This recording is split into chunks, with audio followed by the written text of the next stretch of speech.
good. And we're going to go from a lot of interesting modeling and math and systems to more specifics, okay? I'm going to do a few generalizations, but I think in order to understand this problem is why is it that people just live to 100 years, and we can talk about DNA repair, we can talk about DNA damage, we can talk about breathing oxygen, we can go through all these things. There is a fact. The fact is that the average age of death in humans has increased over the last 100 years significantly. And there's no rules that says it can't increase even further. And so I think that what we have to do now is get into the basics of what scientists in the field of aging research are actually studying, which may help in some of this sort of modeling. Now, about 10 years ago, there was, in fact, a White House panel on aging. And I just highlighted some of the questions that were raised 10 years ago at that workshop. And that is, what do you see as the big questions, challenges facing research in aging? What do you want to most know about? So I would like to say that this is a workshop. It doesn't seem like we have any problem of people interacting and talking to each other. So we need to come up with some deliverables from this workshop, I think. So I'd like to know at the end of by tomorrow afternoon is what do you want to know the most about in aging? Why is it we only live to 100 years? Why is it our repair systems aren't as good as they should be?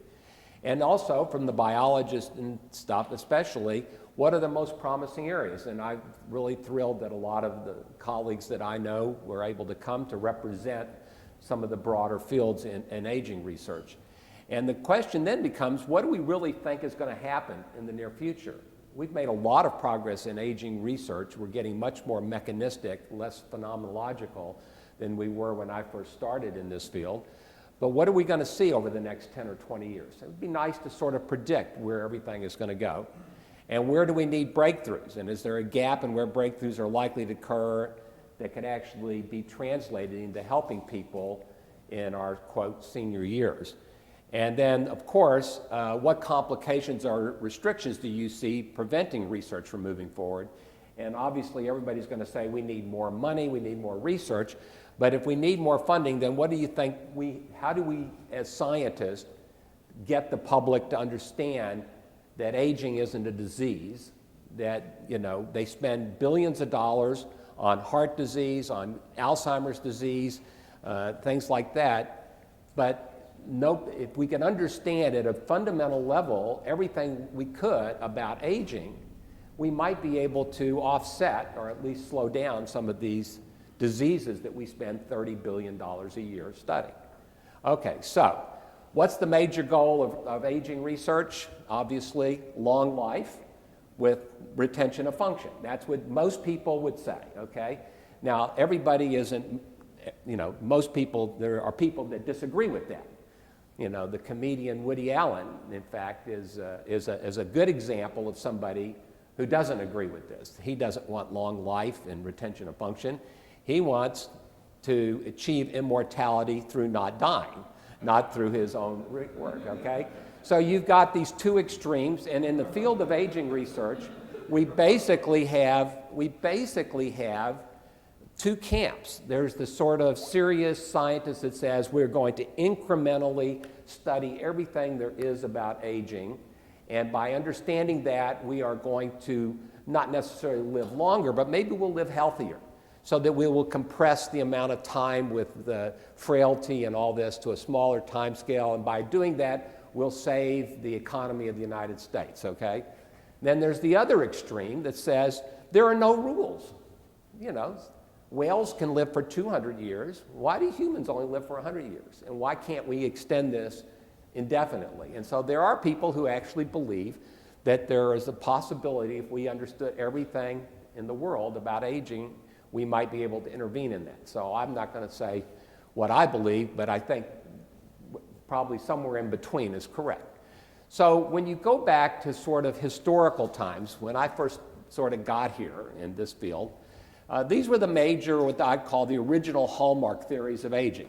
We've already heard about them. We heard about DNA damage. We didn't hear much about protein, glycation, cross-linking of proteins. There's some proteins that we make. I understand things like elastin. You quit making new elastic fibers at a certain age, and after that, you got what you got, and they don't regenerate. So that's something we don't often talk about, but that's really important. Free radicals, that's been a very, very popular theory for decades. It says that, you know, we breathe oxygen, that produces oxygen radicals, and that does damage. Okay, so that's been around for a long time. Mitochondrial changes, people have always said that you got to have energy, you got to make ATP, and if your mitochondria start failing, and there's certain neurodegenerative diseases and heart diseases where there's deletions in mitochondria and things like that, but there's also a growing field in the area of metabolism, which we'll hear about from some of our speakers. And then there's this whole field of cellular senescence, or I like to call it more stem cell depletion, that stem cells in our body replenish our tissues, but we really don't understand why stem cells don't last forever. They don't. And you get fewer and fewer capacity to renew your tissues as we increase in age. So those were the old theories. And then this year, or last year, Manuel Serrano and Maria Blasco and some others came up with the new hallmarks of aging. And nobody can read this, but the reason why I show this slide is to say that in addition to the mitochondrial stuff and the cellular senescence and the protein cross-linking, there's new research in the areas what we call chromatin modifications, epigenetics, and John will be talking about that a little bit. There's this whole idea about deregulated nutrient sensing that really gets into things like caloric restriction and how the body readapts, and Jeff gave a nice overview of that. So there's a lot of new things. The stem cells are now in here, and mitochondria are still here. Altered intercellular communication. Why is it that that goes off in some organs and tissues, and that's maybe less well defined? Anyway, this is kind of a modified liberal version of what Jeff showed, which is in the 1800s, let's say, in the natural environment where you had hazards, predators, infectious diseases. A lot of people died in childbirth, things like that, you know, people still lived out there to an 80 or 100 years, but very few did.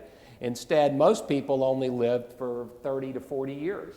And that's sort of the formula that Jeff sort of produced, that we should be basically okay for 50 years, I think, was your final formula.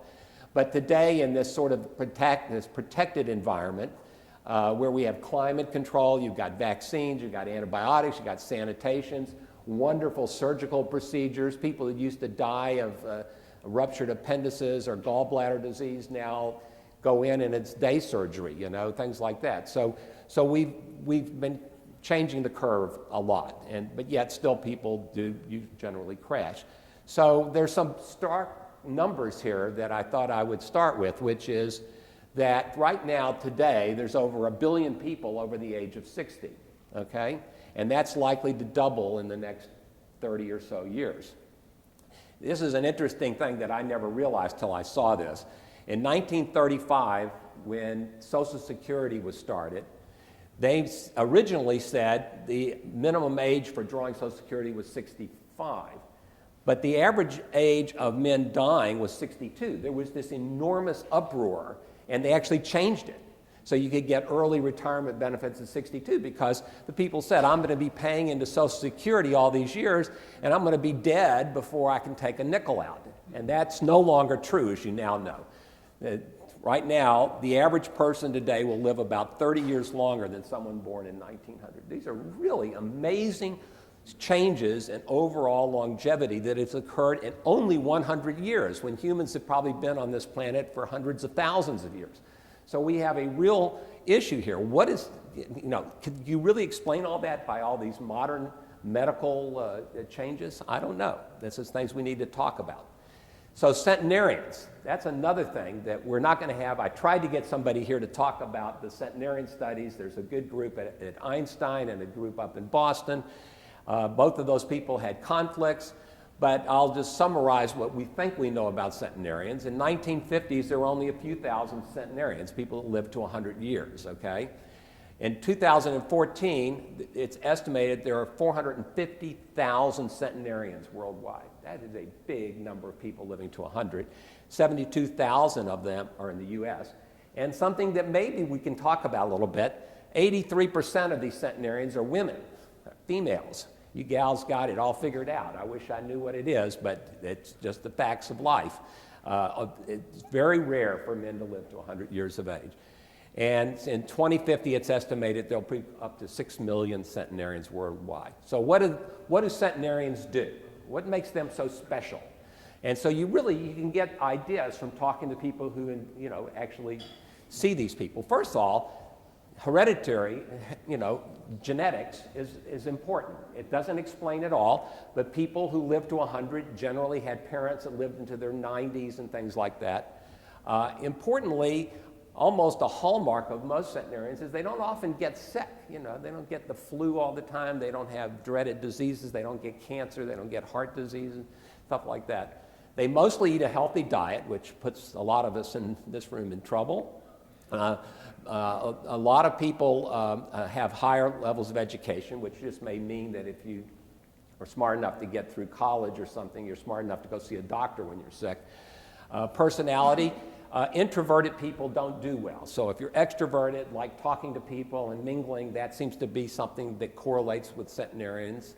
And lifestyle, and this is probably some of the more important things. Low stress. There is more and more evidence that stress is the number one real killer in the world, that trying to let things brush off and not agitate over things, not to be stressed with the deadlines, grant writing, et cetera.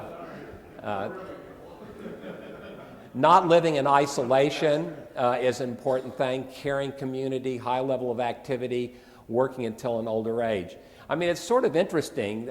I was just at a conference, and there's this inertia that as you get older and older, if somebody came up to you and said, hey, let's just go out to the mall and take a walk, or let's just go to a movie, older people tend to slowly say, well, I'm not so sure. So there's like you don't have that get up and go energy as much, and so high level of activity might make you live a few more years. It's interesting, and we didn't talk about this, but Jean Clamet, I guess is how she pronounced her name, from France, lived to 122. There's been other reports of people living beyond 122, but they're not verified. So there's actually a group now that seems to be the gatekeeper of all this. They sort of watch all these super people, and right now what they call super centenarians are people 110 or older, and there's now a list. There's 71 people in the world that are 110 or older. So some of these people could live long enough to surpass the 122 limit right now. Again, of the 71, 68 are female, okay? So that's just the facts of life right there. So let's go back to heredity, okay? So I used to think heredity was everything, right? That's what we all would like to believe. If you got good genes from your parents, that's all you needed, right? Well, in a number of studies from Finch and Tom Kirkwick and all, and they've studied this, they claim by looking at identical twins that overall lifespan has only about 35 or so hereditary component. And if you look at other organisms, it's not much more. So this is where I think research in aging and health sort of studies could really make a big impact. It seems like the environmental factors on aging may in fact turn out to be the most important things that we can. You can't change your genetics, maybe you can change your environment so that we can live at least healthier longer. So that's interesting. So here's a quiz for everybody. How old do you think these two individuals are? Anybody want to guess? How old do you think this person is? 80? Oh, that's a good guess. How old do you think this person is? 80 and 675? Well, it turns out you were right about the 80. He's 80, and she, I think, or he is 57. So what does that say? What we can see in a person, their skin, is a really bad indicator of biological age, okay? Because, that's something you see. We've just grown accustomed to seeing wrinkled skin as being something that's old. but it's not necessarily true. If you stay out of the sun, you don't get wrinkled skin, right? So, but that doesn't tell you what you really want to know is what's going on as far as biological aging inside your body, right? So this is what goes on. And unfortunately, every time I look at this slide, I start to feel older and older. Short-sightedness, how many of you over the age of, in here don't have perfectly good vision without, some sort of surgical procedure? Right. Deterioration of color vision, loss of hearing, loss of taste, smell, things don't smell the same when you get older. Loss of skin elasticity, graying and loss of hair. I mean, half of us in here have got gray hair or none. Changes in your musculoskeletal system, loss of cartilage in the spine. I mean, we grow, and if you can see the charts, we start shrinking. Gravity plays a big role. Jeff didn't talk about that, but, I don't think a whale of that magnitude could exist outside the water, right? I mean, there is a physical limit that people have calculated how big the mammoths and things like that were. That was about it on a planet like ours with a certain amount of gravity. A function of all your major organs goes down. Decreased immune function has been well characterized. Increases in autoimmune disease. Loss of immune function increases the cancer risk. And of course, we always hear about how you're losing 5 million neurons every day or something. My God, I feel like I'm lucky to be standing up here, right? So these are things that actually happen to healthy people. This isn't something that if you were a marathon racer or you were a couch potato, it would be the same thing. It happens to everybody. So understanding at the sort of really basic level why these different organ systems are failing us might give us some insights, okay? So what really happens as we age is you get more vulnerable to stress, infections, your immune system fails, you can't make as many red blood cells, you have diminished physical activity, fatigue, muscle weakness, joint pain. I mean, you can just say this is my biography here. You increased risk of accidents, I saw on one of Jeffrey's slides that when you're 60, accidents was right up there as the leading cause of death, and when you're 100, it's still up there as the leading cause of death. Impaired sensory systems, deafness. So what happens with aging is you increase comorbidities in multiple systems, and we already sort of talked about that. The whole system seems to be falling apart. And getting back to your car analogy, Woody once told me this story. Henry Ford, when he first built the Model T, cars were really expensive back in 1908. But he said, I'm going to make a car that every person in America can own. He made this $600 Model T Ford. And after about 10 years, the cars started falling apart, right? And so he sent all of his little engineers out to look at what failed in that car and what didn't fail. And what they did is they said this widget broke and this one was still working fine. He says, we are over-engineering those parts. And he built the car that ran for 100,000 miles and then fell apart. So that's what's happening in a human body. We run for 100 years and then everything falls apart. So Henry Ford was a smart businessman. He understood that. It costs money to build parts that are going to be lasting twice the average lifespan of a car. That just costs money. You can de-engineer those. And, so that's getting sort of between the physical world here and the biological world, but it's actually quite true. Moving on, it's what we sometimes call this Frailty Index, that as you're young, you're up above this sort of threshold down here. As age increases, things happen during your life, and eventually you cross this threshold and you can't bounce back. But that's really sad to think that, a lot of us are right around here now, so it just takes one bad adverse event and it's all over. But it turns out that 56% of Americans 85 and older report no limitations in their daily life process, of daily living. So it's really pretty good. We're doing a lot better today. We don't have the hard life that a lot of our ancestors did, where you had to get up, you didn't have good heating, you had infections, all this sort of stuff. So in fact, things are actually looking pretty promising. And here's just a couple of quick examples of the oldest person that was ever known to ski. Kizo Miura, at age 103, was still skiing. He died at 106, but not from a skiing accident. And this was the most amazing lady. She, if you look her up on Google, Doris Eaton Travis was one of the Ziegfeld Follies girls, and she was on Broadway at the age of 104, and she finally passed away also at 106. But you know, there are people that are actually very active and very robust when they're older.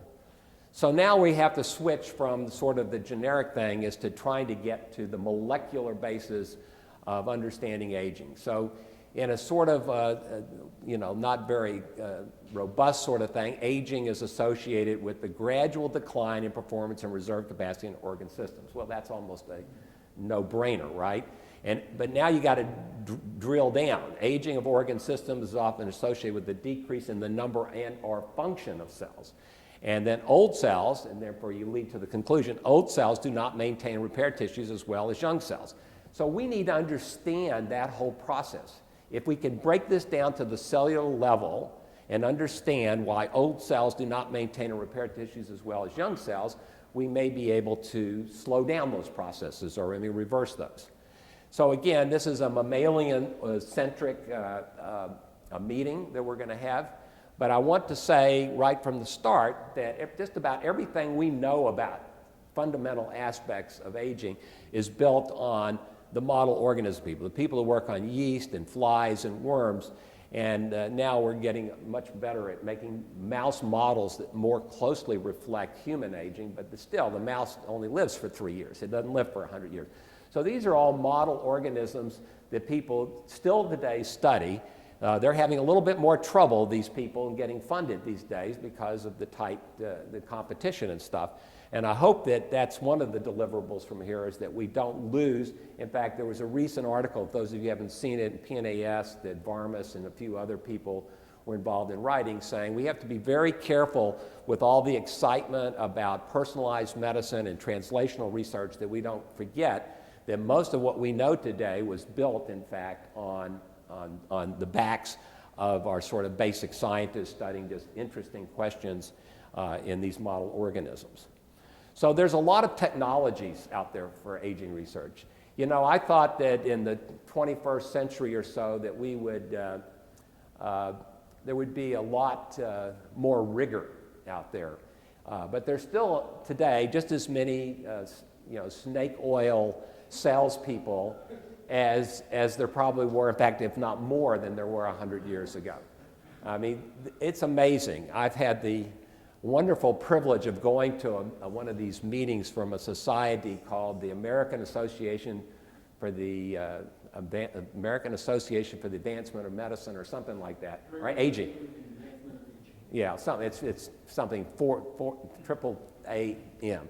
And you go to this meeting and they pretend like they're serious. And what they basically do is they actually think that they're doing a really, really good for people. But you go there and you look at their exhibitors and they're selling just unbelievable crap. I mean, it's just unbelievable. And so I think that we have to be very careful in a lot of these things. But there has been a lot of people that have been saying that as we get older, your hormones don't work as well, you've got to balance those, and all of your tissues, everything is falling apart. And many of the things that they give people for that actually enhance your cell demise. They don't really extend your lifespan, so one has to be very careful. But there are these things that change protein cross-linking. There's a whole series that may be more promising. There's always been a lot of interest in antioxidants as slowing down some of the damage. Anti-inflammatory agents are becoming much, much more popular because it looks like inflammation is a central, maybe the universal hallmark of all disease. We've got people that are interested in, people don't like to be caloric restricted. We're going to hear about some caloric restriction and dietary restriction in primates at this meeting. But people don't want to be on diets. What they want is for somebody to give them a pill that says, you take this pill, it's the same as being on a diet. That's what I'm looking for. Stem cell therapies, mitochondrial modulators, and telomere biology, which I'll talk about for a few minutes.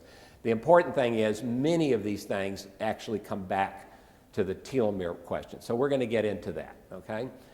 Is aging characteristic of cells? Tissues are made of cells, and we've already said that. So the question is, does cellular aging actually reflect aging of the whole body? Okay, that's what we're really trying to get to. If we understand aging at the cellular level, Will that give us great insights into how the whole organism ages? So I'm going to talk to you about telomeres, these little blue tips here at the ends of these chromosomes. You know, chromosomes are capped by telomeres, and we've known about these for a long time. And I'm going to try to convince you that you should care about your telomeres in the next 10 or 15 minutes. And I just want to start off by saying that telomeres are, well, first of all, telomeres only really exist in organisms that have linear chromosomes. So if you're if you're a bacteria or a virus that has a circular genome, you don't need telomeres. But for some reason, when evolution did its thing and the genomes got larger and larger, those genomes had to be broken up into packages. And there's a real problem with telomeres, okay? The ends of you got 23 chromosomes from your mother and 23 from your father. It's 46 chromosomes, 92 ends. Seems like a really stupid mechanism, right? I mean, there's some organisms that only have 3 or 4 chromosomes, and the other ones have even more than humans. But it just seems like, why would you go to all this trouble to break up the genome? There must have been a good reason for it. And the problem is you can't put genes right at the ends of your chromosomes because there's a problem. And the problem is called the End Replication Problem. And this was originally described in 1972 by James Watson, the guy who discovered the double helix. He says the way DNA replicates, you're going to lose a little bit of your telomeres at the lagging strand every time cells divide. That's well established. Everybody knows it. Nobody questions it. He says, so it's a problem. So there's got to be a mechanism to deal with that problem, or every time a cell divides, we're going to get shorter and shorter telomeres. And that's exactly what happens. And so a field that came out of work by Leonard Hayflick originally in the 50s established this whole field of cellular aging or replicative senescence. And this apparently occurs when we have a few short telomeres. And I always like to show this. So telomeres are like these little auglets, these little plastic tips on your shoelaces. And you know, when you have a young cell, they're capped really well. A quiescent cell, they're capped really well. But when you get old, occasionally you lose the little plastic tips. And now why is that important? Because what a telomere is nothing more than a double-stranded DNA break. And our system evolved really well to recognize DNA breaks and to prepare them. But in most normal cells, there's no mechanism to repair a uncapped telomere. So we've evolved a whole series of proteins called the sheltering proteins, 6 proteins that bind to that telomere, fold it back, making it into a very special loop structure to hide it from being recognized as a DNA double-stranded break. But once a telomere gets so short and it gets uncapped, it's the shortest telomere that really causes the problem. Now the cell has DNA damage signals, and John may or may not talk about this, but you see these little things called tips at the end, telomere-induced foci. So you can see a telomere protein, co-localizing with a gamma H2AX or something like that, one of these DNA double-stranded things. So you don't need a lot of those, and people have argued you might need 3 or 4 uncapped or whatever. It may only take 1 to uncap to cause a cell to quit dividing. And so the Hayflick limit was established in the mid-50s that cells divide, and eventually they stop dividing. When they stop dividing, they get big and ugly, and your telomeres get shorter. At the same time, Robin Alshire's group in the UK measured telomeres in reproductive tissues and fetal tissues and said, oh, great, we're born with 16 or 20 kilobases of these on average. But what happens as we get older, all of these tissues, even in rapidly dividing tissues like the GI tract or in your hematopoietic system, get shorter and shorter telomeres. But that's just a correlation, okay? It doesn't prove cause and effect, but it does say that there is a ticking, a replicometer, a cellular timing mechanism that is counting how many divisions you've used up, okay? And if you look at people's peripheral blood, this is now from 835 people, different ages, down here 0 to 100 telomere length. You can see, again, during early development in youth, while you're growing rapidly, you lose the most telomeres in your lymphocytes because you're using up those. Every time a cell divides, you're losing a little bit of your telomeres. And then it sort of grows gradually shorter. But clearly, there's a difference. There's outliers everywhere on this, okay? And it's important to understand these outliers. Is this person right here with 8 kb of telomeres at 90 more likely to live to 100 than somebody that's at the bottom part of this? Who knows? And these are the questions I think that people are really addressing now and trying to get answers to. So why do we have replicative senescence? Why would we evolve a mechanism to limit our number of doublings to a finite number? Why don't we just divide forever? The reason is, if we divide forever, a hallmark of cancer is indefinite lifespan, right? This immortality of a cancer cell.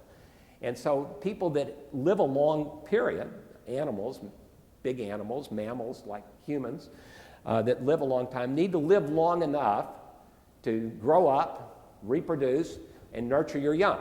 And in theoretical terms, that's probably close to 40 years of age, which again comes back to Jeffrey's number, about 50 is all we're here.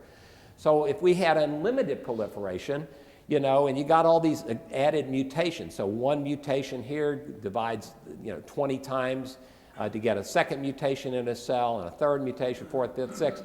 By the time you get 6 or so mutations, you hit this replicative block, and that's maybe a very potent initial anti-cancer protection mechanism. We needed to make sure that our species didn't get cancer at a very young age. And it turns out, actually, except for a few pediatric developmental cancers, there's very few cancers until you hit about the mid-30s, and then it goes up and up and up, which brings me to that. So what is the problem with short telomeres?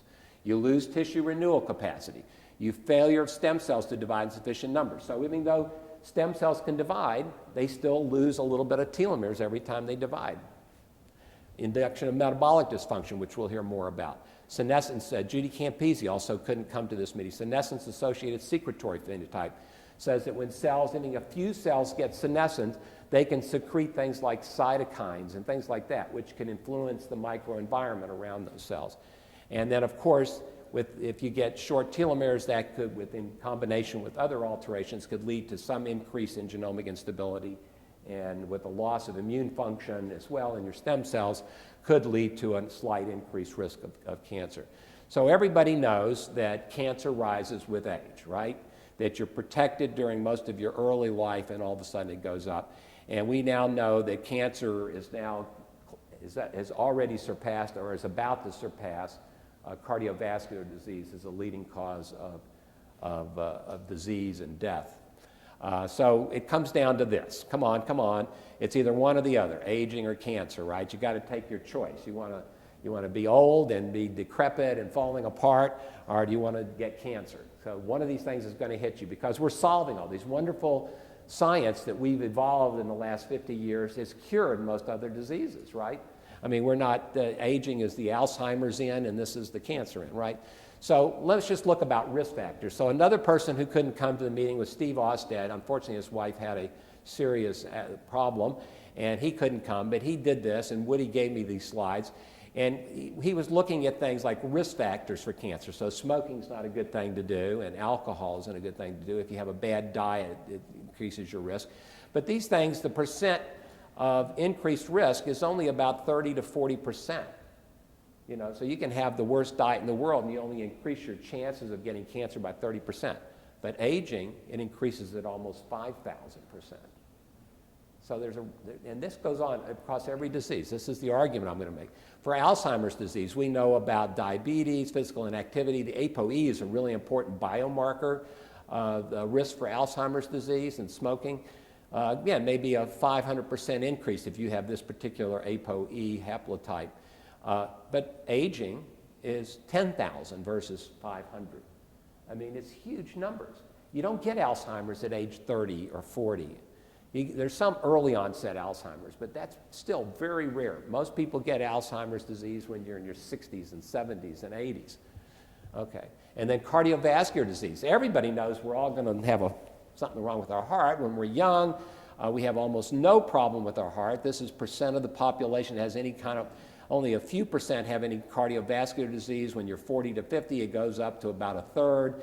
When you're 60 to 70s, almost 70% or 80% have something wrong with their heart, right? So we know all that. But again, if you look at all the causes of heart disease, hypertension, smoking, cholesterol levels, diabetes, these are on average 60, 70% increased risk for these diseases, lifetime risk. Whereas if you look at aging, It's in the thousands, okay? So every single major disease that affects human beings is directly related almost to aging. You rarely get diseases when you're young, and we need to understand what the hell is it about aging that causes all these huge increases. So now we're going to go back to cancer. So I've told you that our stem cells run out with time, and now the question really occurs, how do cancer cells evolve? And, you know, I've said that cancer cells are immortal, they can divide forever. So the hypothesis come out is that most pre-malignant tissues have short telomeres. Getting back to the telomere story. Telomere attrition may initially be a tumor suppressor pathway, as already mentioned, but in combination with other alterations can drive some genomic instability. And cancer cells are almost always immortal. They must engage a mechanism for dealing with the end replication problem, right? And they do that with telomerase, and it's detected in almost all cancers. So there's been a large effort over the last decade to identify telomerase inhibitors, thinking, gee, these could be really good for treating cancer, right? If we can inhibit telomerase, you could drive those immortal cancer cells back into apoptosis or something. Okay, and this work has been going on in groups like Liz Blackburn and Carol Greider and Jack Shostat, and they got the Nobel Prize for their discovery, again, of telomerase, but not in humans. They didn't discover the gene for telomerase. They discovered the enzyme activity in a microorganism, a small organism, okay? One of these model organisms that we're in fear of losing this cadre of scientists. The counterpart of the cancer issue is that if you put telomerase into perfectly normal, healthy, normal cells, that's sufficient to make this enzyme come on, now that we've cloned the gene. And that can actually elongate telomeres, and cells can grow forever, right? It's like the quote, the cellular fountain of youth. We can make cells grow forever. The question is, are they cancer cells? And the answer is they're not cancer cells. If you look at the hallmarks of cancer, all these sort of things here, and you look at what cancer cells do, you know, contact inhibition is absent in cancer cells, but in immortalized cells, you have contact inhibition. And you go down to anchorage independent. Cancer cells pile up and grow in soft agar and things like that, but immortalized normal cells don't do that. Cell cycle checkpoints are often abnormal or absent in cancer, but they're intact in these cells. And if you're careful, you can get perfectly normal diploid cells. So they're more like stem cells. They're more like embryonic stem cells in a sense. That they have all these characteristics. The only thing they have is telomerase, so they can keep dividing like an embryonic stem cell. Okay, so that comes to the two faces of telomerase. I'm going to try to wrap it up here real quick. In cancer, telomerase is on, and I think about that as being permissive for cancer. It's not oncogenic. Putting telomerase in normal cells does not make them tumor cells unless you get 6 or 8 or 10 more changes. But there's another part which may be pertinent to aging, and that's cell replenishment, telomere production. And Woody, after the break, will talk about that. But there's a whole series of human genetic diseases now where there's been alterations in telomere maintenance. Some of them are due to direct mutations in the telomerase gene or other things. But if you start looking at a lot of the things that happen to people as they get older, like chronic wounds and diabetic ulcers for people, pre-malignant, pre-leukemic cells in your bone marrow, loss of vision, macular degeneration, vascular endothelial changes, and then a whole series of other precursors. Almost every precursor disease has something going on with telomere biology. And the idea of all this is that these diseases, I'm going to talk about two of them real quickly, Dyskeratosis Congenita and Idiopathic Pulmonary Fibrosis, which are due to mutations, cause gradual premature telomere shortening, cell cycle arrest, loss of stem cells, leading to clinical disease. So it says very clearly this enzyme in humans is very carefully regulated. You don't have a lot of telomerase, and if you lose one of your alleles, if you got a mutation in one of your alleles, this haploinsufficiency can lead to clinical disease. And so this is the way to think about it. They called telomere disorders or telomeropathies. It's sort of a whole series of diseases now. And while our normal tissues sort of age gradually, and so when we hit 70 or 80, we get an increased risk of disease, These people with the telomeropathies get these diseases at an earlier age. And here just shows you where a lot of the mutations are. Here is an interesting disease called Idiopathic Pulmonary Fibrosis. For a long time, they didn't even know what caused this disease. And it turns out that there is a subset of families where there's inheritance of this pulmonary fibrosis. 90,000 people a year in the United States get pulmonary fibrosis, and a third of them die each year. There is no treatment for pulmonary fibrosis except lung transplant. And you know how hard those are to get. And again, Woody will talk about organ transplants and stuff in the future. Here's an interesting case. This is normal lymphocyte telomere length with increased age. So here's the length of telomeres, and you can see it kind of gradually goes down. These individuals with idiopathic pulmonary fibrosis, whether they have the disease or not, are universally below this line, below the average line. So they are really starting. So here's a lady, 52 years old. You can see how short her telomeres are here. She's probably right there somewhere. But she has a daughter that has a mutation right here. There she is, 26 years old. Her telomeres actually look pretty good at this age. But one thing we know for sure is she's going to wind up with idiopathic pulmonary fibrosis probably about the same time her mother did, if not sooner. So what are we going to do for her? Nothing. That's what we're doing for her. We tell her not to smoke, of course, maybe take some antioxidants, but that's it. You know, it's awful. It's like knowing you're going to have a disease and not being able to do anything about it. So obviously a lung transplant, which should be perfect. So this brings me to and this is the other disease, Dyskeratosis Congenita, which it has a lot of hallmarks of aging. These people get leukoplakia, funny hyperpigmentation, nail dystrophy. But what brings them to the doctor is they lose their bone marrow cells. They're just left with sort of adipocytes and stuff in the bone marrow. So this again is due to a mutation either in one of the telomerase components or the Dyskeratosis gene, which interacts with the telomerase components. So one idea that we should think about, and we'll talk about this through the meeting a little bit, is with a person with Dyskeratosis congenita, we could take their own blood out, put it in a dish. We can then either activate telomerase somewhat, grow their telomeres in a dish, and then give them back their own bone marrow cells, right? Be relatively safe. You can build in safeguards, you put in a TK gene, so, if something goes wrong, you can just kill the cells with ganciclovir or something like that.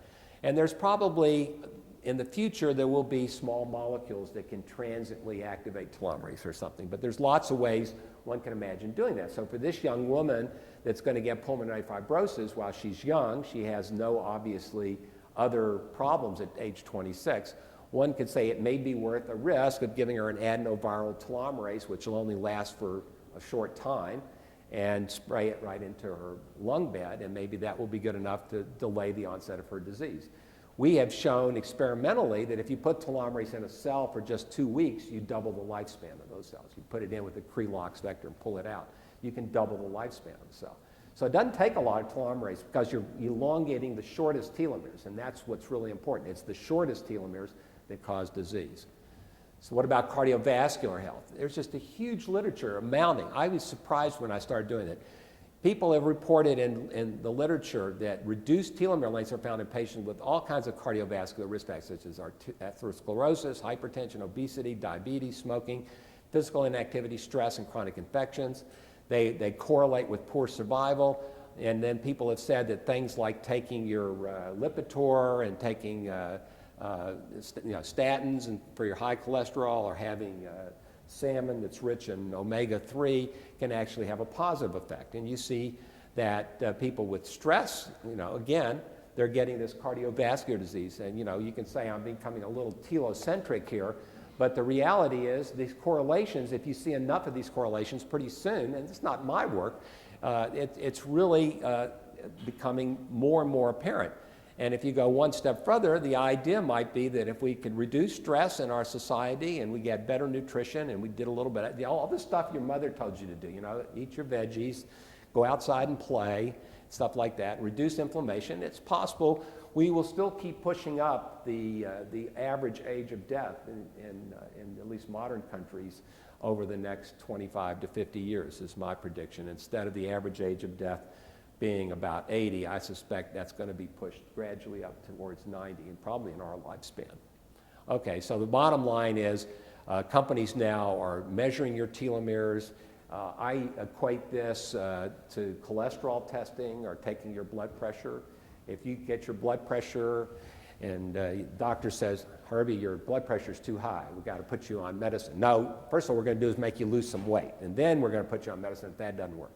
But what does that blood pressure really mean? It's just a probability that you might have a heart attack or something. And if your cholesterol is too high, you know, then they put you on a statin of some sort, and but what does that cholesterol mean if it's over 200? What does that really mean? It doesn't mean you're going to drop dead tomorrow. It just means you're at statistically higher risk for having problems, right? So I think what we're going to see is telomere testing may eventually be just like those tests. They're going to give you a clue, not into your chronological age, but to your biological age, because I think they're probably right now one of the best biomarkers of biological aging that there is. So in summary, aging is multifactorial. It's widely accepted many different maintenance and repair functions are involved. But I want to end by saying there's absolutely no evidence that the processes are immutable. I think that that's one of the things I would like for us to talk about during this meeting and during the breaks, and that is how can we change some of these maintenance and repair mechanisms. And finally, I just end by saying there's a variability in health with increased age. Birthdays are good for you. The more you have, the longer you live. And you can look like this when you're 90 years old or whatever. You know, you control your environment quite a bit, and you can control your health, and taking personal responsibility for your health is probably what we all need to do a little bit better job on.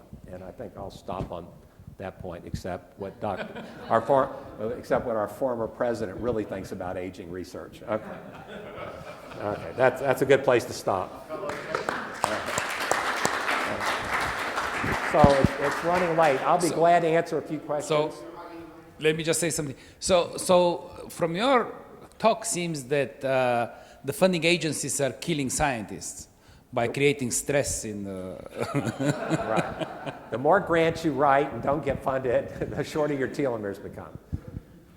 So I maybe you said this, but how come there are no patrolling agents making sure that the telomeres during the replication process don't get shortened?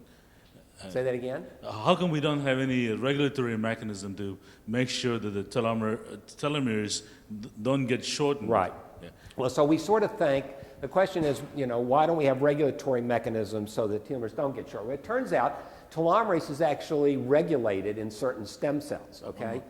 That what happens in like the bone marrow, resting lymphocytes don't have telomerase, but when you stimulate them with mitogen, telomerase goes up, but eventually it comes back down. So it's regulated because you need to maintain your telomeres in rapidly turnover cells like the gut, the skin, and the bone marrow. Otherwise, you'd run out of telomeres when you're 5 years old, okay, because these things are turning over rapidly. We know very little bit about regulated telomerase. What happens in cancer is it just on most of the time. And we still don't even know. There's sometimes it might flash off and on, but most of the time it's just on, okay? And there's a lot of serious research going on right now trying to understand how it's regulated. So that's still an ongoing area that we just don't fully understand. The other question that I have is the telomerase itself is a ribonucleoprotein complex. That's right. And you mentioned that there are a lot of mutations, but do they occur in the RNA part or do they occur? They occur in the so those of you who don't know, telomerase has a reverse transcriptase protein part called TERT. There is a functional RNA that acts as a template for lining it up on your telomeres. It's called HTERC or HTR.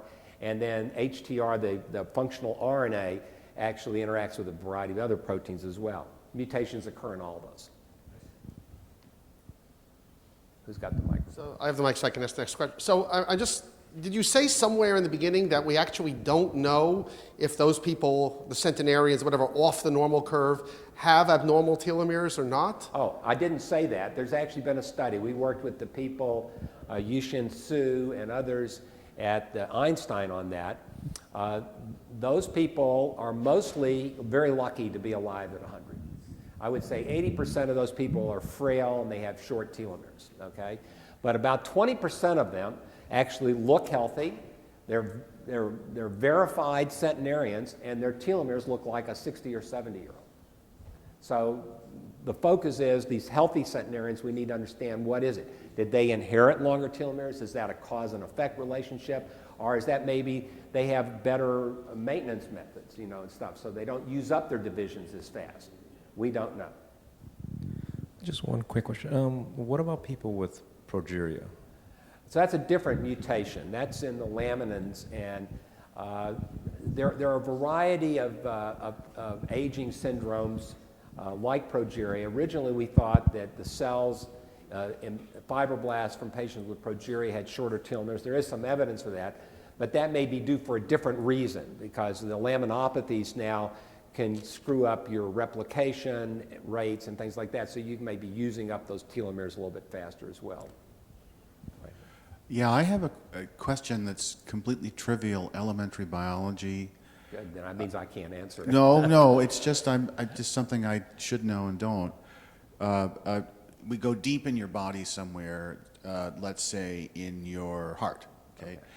And I thought that some of the cells in your heart are the same ones that were there when you reach maturity. In other words, they're not dividing. Yeah, there are certain cells in your body, in the brain, a lot of your neuronal cells don't turn over. We used to not think there was any new neurons being born, but in fact there are stem cells, and you can renew some neuronal cells. The same thing in your heart. There are some cardiac stem cells, but they don't turn over very rapidly. So if you look at the telomeres in a person's brain from 10 years to 100 years, it doesn't change very much. See, this was my question. So the Non-proliferating tissues generally don't lose telomeres. Telomere loss is related to proliferation. Exactly. And then the follow-on to that is, when this enzyme is working, does anybody know how it counts? I mean, it's adding telomeres, but you know, if you're going from n to n+1, Right. what stops it? That's a good question. You can give anecdotal answers to that. You can look at patients with cancer, of which 90% have very short telomeres, and those telomeres don't change. If you look at their cancer, you get cancer cells in a dish and just look at them, the telomeres stay short and they stay short. About 10% of cancers have a little bit longer telomeres, and then there's some alternative pathway. But your question is, why does telomerase only add maybe a certain amount? The way I think about this is, if you didn't make enough telomeric repeats, then you would keep shortening your telomeres and those cells would go away. And if you made too much telomere repeats on, they would get runaway elongated telomeres, and that may not be good. So somehow it's figured out just the right amount. Now, if you can tell me how that works, because nobody knows how telomerase works. We've done some studies. Woody could tell you. So there's an inherent processivity of the enzyme, so that in vitro under controlled situations, it tends to add approximately, I guess in vitro it's without accessory factors and stuff, it's somewhere around 40, and in vivo it's about 60 nucleotides before it falls off. And there's good evidence that the end of the telomere is only accessible for a certain period of time after it's replicated. And so what basically happens is, following replication, it acts and it adds about 60 subunits, and then the telomere folds into a configuration where new additional subunits can't access it anymore. So it is in fact controlled in the presence of telomerase that you add approximately 60 nucleotides per cell division. But it's different in vitro versus in vivo, okay? So in vitro, you lose about 50 or so base pairs of telomere repeats per division, whereas in the human body, it's much less. My question is, referring to cancer generally, I think is incorrect. In fact, different types of cancers, not just leukemias and lymphomas, occur earlier, but there's a progression of probabilities of getting certain types of malignancies all the way through, from young to adolescence to 20s to 30s and 40s to 50s and so on. And so... Well, but let me just answer that. I mean, you can say anything you want about these, and I know there's always going to be somebody that gets a glioma at age 19 and stuff like that, but you can't exchange the facts. The facts are 70% of all cancers occur in the 65 and older segment of the population. That's a fact. That's a fact. Okay. I don't dispute that. But these other malignancies that are occurring, you mentioned that the regulation of the telomerase is unknown for cell-specific types. So I'm wondering if there's a kernel of information in there for the malignancies that do occur as you progress with age for different cell type specific malignancies, cells of origin. Is there any correlation then when the telomerase goes off or on? There have been so many thousands of studies. Once, basically Woody and I developed this assay called the TRAP assay. Elizabeth Blackburn calls it the crap assay. But the reality is most of those studies are just not informative. What they do is say, if you have a more aggressive cancer, you have more telomerase. But this enzyme assay is a PCR-based assay. We now have a better digital droplet PCR assay that's much more quantitative. But most of the old studies that are up to this year are very semi-quantitative. So you can't really say anything with any assurance that, that there's a correlation. Now the exception, which is a really interesting correlation, is in a special type of pediatric cancer called Neuroblastoma 4S. These are kids, when they are born, have 1/3 of their newborn body weight of metastatic cancer, okay? And this has been a really interesting type of cancer because if you follow these kids with time, their tumors start shrinking spontaneously. And they really don't want to give these kids chemotherapy or radiation therapy because we already know 80% of kids that get any kind of radiation or chemotherapy are going to get secondary cancers 20, 30 years down the road. That's a study that's just been out a few years. So they avoid that in these kids. Instead, they just do whatever surgery they need to protect vital organs. And so why is it these kids' tumors shrink? Well, we published many years ago showing that the telomeres in those neuroblastoma 4S cells are critically short. So we can't prove cause and effect, but we can speculate that instead of those cells maturing in the medullary region of the adrenal gland, they got out of place during development, they kept dividing, they never got a signal to stop dividing, their telomeres kept shortening, and eventually they went into senescence. And they're telomerase negative. And they are telomerase negative, right. Yeah, good point. I was about to say that. It's good to have backup here, it's Abbott and Costello sort of thing.